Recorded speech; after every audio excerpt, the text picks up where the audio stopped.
128 વર્ષ જીવવું એ કોઈ ચમત્કાર નથી. હકીકતમાં તે પંચ પરિવર્તનનું પરિણામ છે. જાણીતા યોગ ગુરુ અને પદ્મશ્રી પુરસ્કાર વિજેતા સ્વામી શિવાનંદ બાબાનો જન્મ 8 ઓગસ્ટ 1896ના રોજ અવિભાજિત બંગાળના સિલહટમાં થયો હતો. તેમના અવસાન સમયે તેઓ 128 વર્ષના હતા. એક સદીથી વધુ સમય દરમિયાન તેઓ વસાહતી ભારતના વિવિધ પ્રકરણો, સ્વતંત્રતા સંગ્રામ અને સ્વતંત્ર ભારતના ઉદયના સાક્ષી બન્યા હતા. 21 માર્ચ 2022ના રોજ રાષ્ટ્રપતિ ભવનમાં પદ્મશ્રી પુરસ્કાર સમારોહ દરમિયાન તેમનો પ્રણામ કરતો એક વિડિયો વાયરલ થયો હતો, જેમાં તેમની નમ્રતાની સાથે ભારતીય સભ્યતાના ઊંડા સાંસ્કૃતિક મૂળના દર્શન પણ થયા હતા. જો આપણે સ્વામી શિવાનંદના જીવનને RSS દ્વારા પ્રસ્તાવિત પંચ પરિવર્તનના દૃષ્ટિકોણથી જોઈએ તો તેમનું જીવન ખરેખર તેવું જ દેખાય છે. પ્રથમ પરિવર્તન, સ્વદેશી. સ્વદેશીનો અર્થ ફક્ત ઘરેલું ઉત્પાદનો જ નહીં, પણ પોતાની જરૂરિયાતો પર નિયંત્રણ રાખવાનો પણ છે. તેલ વગરનો બાફેલો ખોરાક અને સાદા સુતરાઉ વસ્ત્રો તેમની જીવનશૈલીની શક્તિ હતા.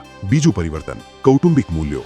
ગરીબ પરિવારમાં જન્મેલા અને નાની ઉંમરે માતાપિતા ગુમાવ્યા હતા, છતાં તેમના દ્વારા સિંચાયેલા મૂલ્યો બાબા શિવાનંદની સૌથી મોટી સંપત્તિ બની ગયા. તેમની નમ્રતા સર્વોચ્ચ સન્માન પ્રાપ્ત કરતી વખતે પણ એક યાદ અપાવે છે કે વ્યક્તિએ પોતાના મૂળ સાથે જોડાયેલું રહેવું જોઈએ અને પોતાના મૂળને ક્યારેય નહીં ભૂલવું જોઈએ. ત્રીજું પરિવર્તન, પ્રકૃતિ સાથે સમન્વય. તેમણે વૈભવીતાનો ત્યાગ કર્યો અને પ્રકૃતિ સાથે સહ અસ્તિત્વ પસંદ કર્યું. તેઓ જમીન પર સૂતા, સૂર્યોદય પહેલા ઉઠતા અને સાદું જીવન જીવતા. ચોથું પરિવર્તન, સામાજિક સમરસતા. વારાણસીના રસ્તાઓ પર રક્તપિત્તના દર્દીઓની સેવા કરીને તેમણે દર્શાવ્યું કે ભગવાન માનવતામાં જ રહે છે. ધર્મ અને જાતિથી આગળ વધીને તેમણે માનવ કરુણાના સિદ્ધાંતને અપનાવ્યો. પાંચમું પરિવર્તન, આત્મબોધ અને નાગરિક કર્તવ્ય. નિયમિત યોગાભ્યાસ તેમના લાંબા આયુષ્યનું રહસ્ય હતું. 2019માં ડોક્ટરોએ તેમને પૂર્ણ સ્વસ્થ જાહેર કર્યા. તેઓ કહેતા હતા કે જો નાગરિકો સ્વસ્થ રહેશે તો રાષ્ટ્ર મજબૂત બનશે. તેમનું માનવું હતું કે પોતાને સુધારવું એ દેશની સૌથી મોટી સેવા છે. સ્વામી શિવાનંદ બાબાનું જીવન ફક્ત દીર્ઘાયુષ્યની વાર્તા નથી, એ ભારતીય આત્માનું જીવંત પ્રતિબિંબ છે.